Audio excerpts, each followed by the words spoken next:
Hi everyone, Big Seven here, back on the grind. Today I bring you a different kind of video. I'm going to bring you my predictions for the AFL 2023 season. And look, it's really hard to predict how teams are going to go.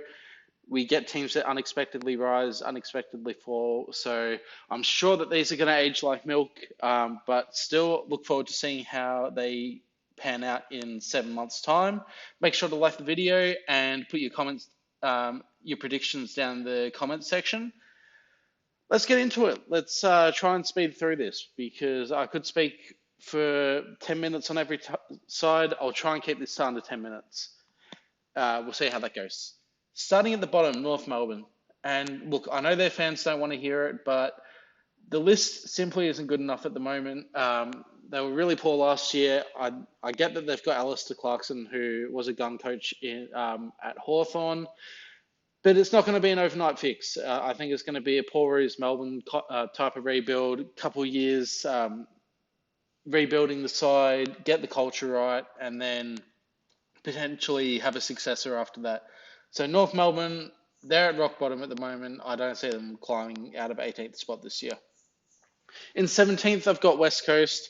And look, they had some excuses last year. A bunch of key players injured. Nick Natanui, Luke Shuey, Elliot Yeo missed some time.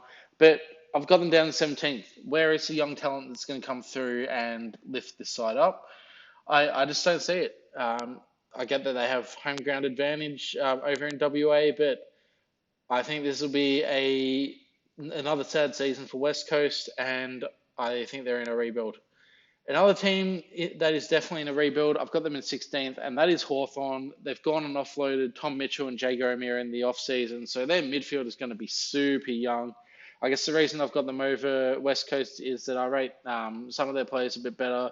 Mitch Lewis, if he's fit, he will be a really good key forward. And then down back, they're pretty stacked as well. James Sicily, don't know how he wasn't All-Australian last year, as well as some good young talent that should start to develop this year.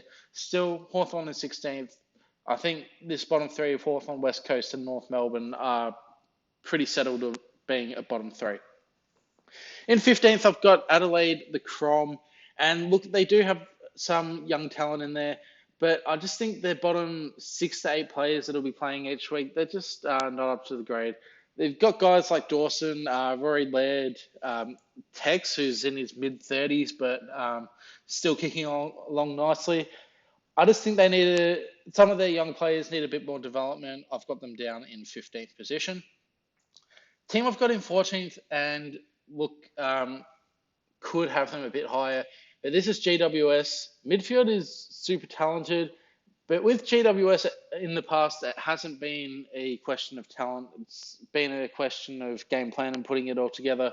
So a new coach could help them out in that regard. And the other thing I worry about is their forward line. Ever since they've lost Jeremy Cameron, it just hasn't seemed to be functional. What are they going to do with Himmelberg this year? Is he going to play forward or is he going to play back? Like the development of Sam Taylor, still, I've got GWS down 14th. Could improve on that, but I need to see it to be believed.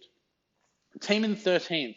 A side with a lot of talent, but they just haven't been able to get it together in recent years, and that's St Kilda.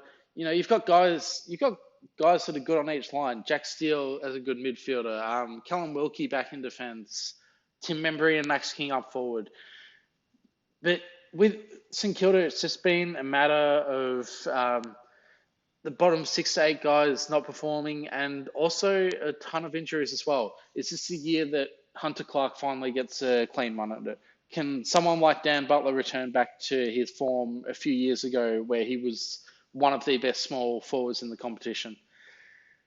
The other thing is that they've sacked Brett Ratton, and last time the side sacked Brett Ratton, they went down the ladder. That was Carlton. So I've got St Kilda down in 13th. Definitely could improve on that, but remains to be seen. In 12th, I've got the Pies, and I know Pies fans won't be happy about that, but quite simply, the Pies overperformed last year. And it's funny because I would say their list is in a better spot than it was last year. Tom Mitchell should help their midfield. Dan McStay will help in the forward line.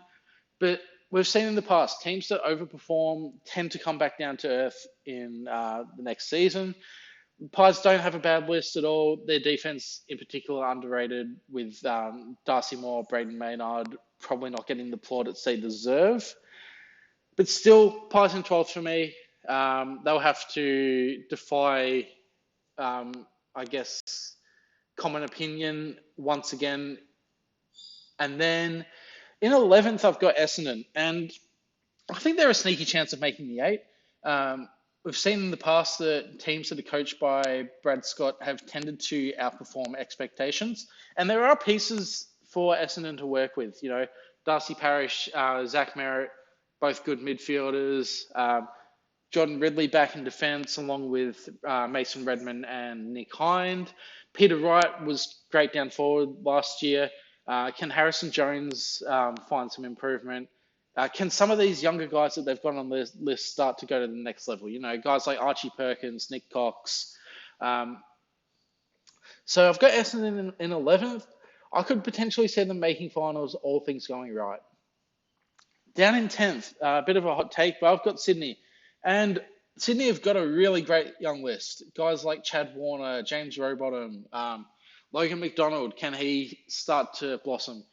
But yeah, Lance Franklin getting older. How well does the forward line function?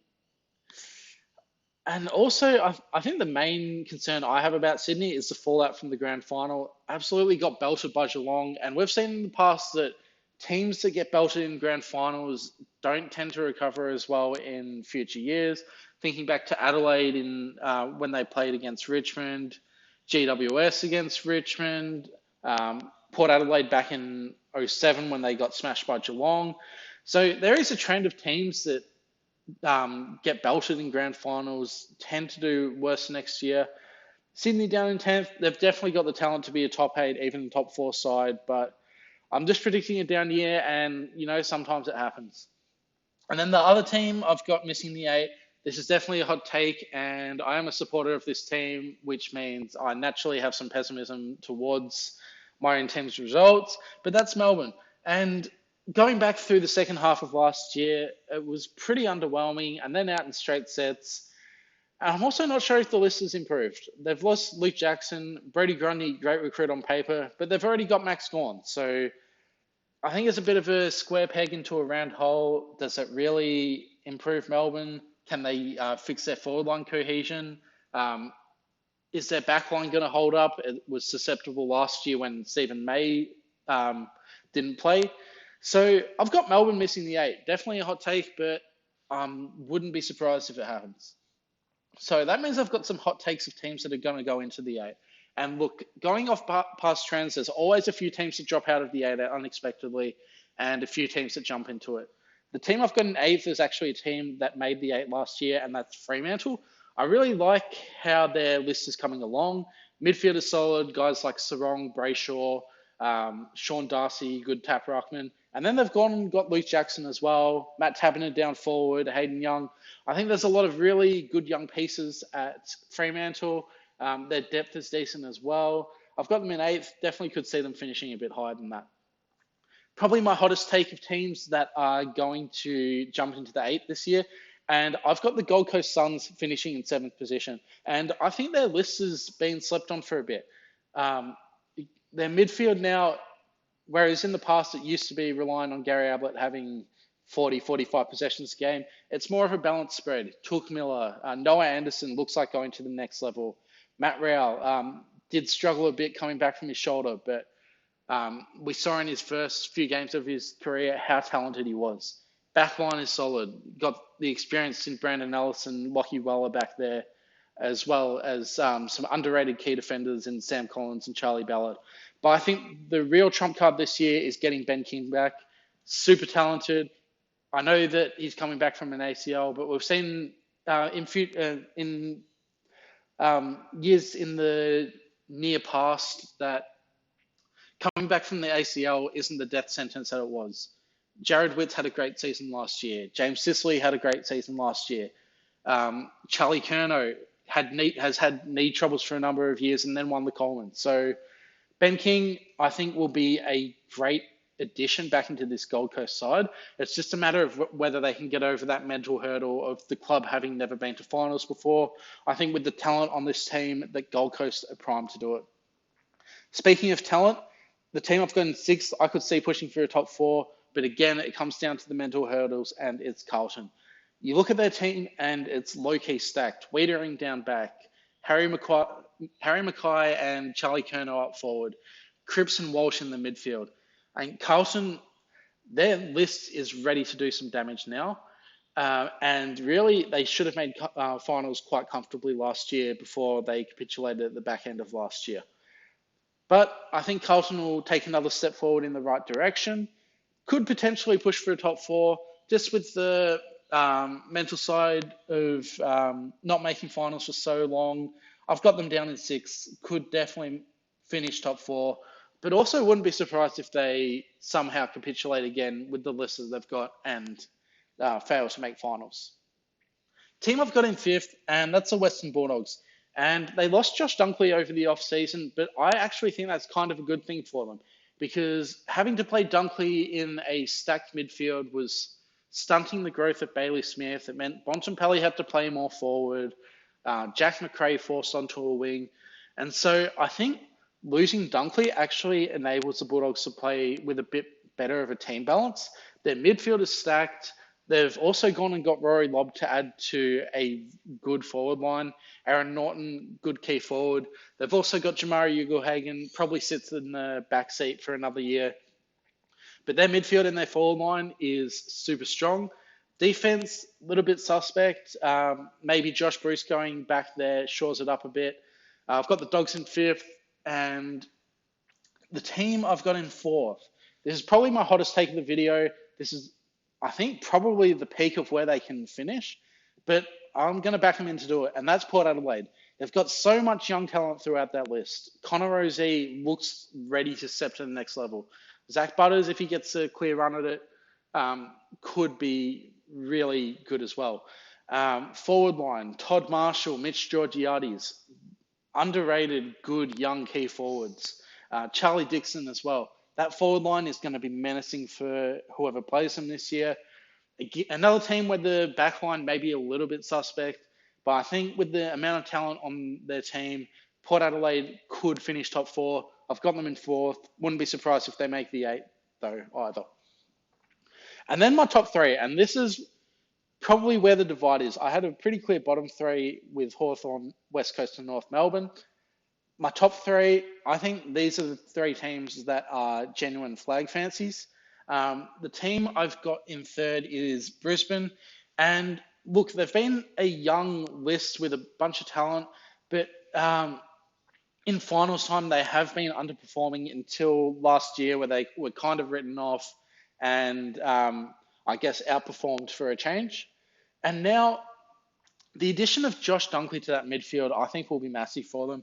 I think losing Josh Dunkley was a win for the Bulldogs in a sense, and Brisbane getting him, it's a win. So a win-win scenario for both teams. I think he'll make that midfield even stronger than it was. Lucky Neil Brownlow medalist, Hugh McCluggage showing looks like he can be a really top talent in the league as well.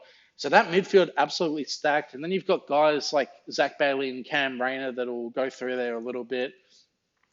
Their midfield just looks phenomenal.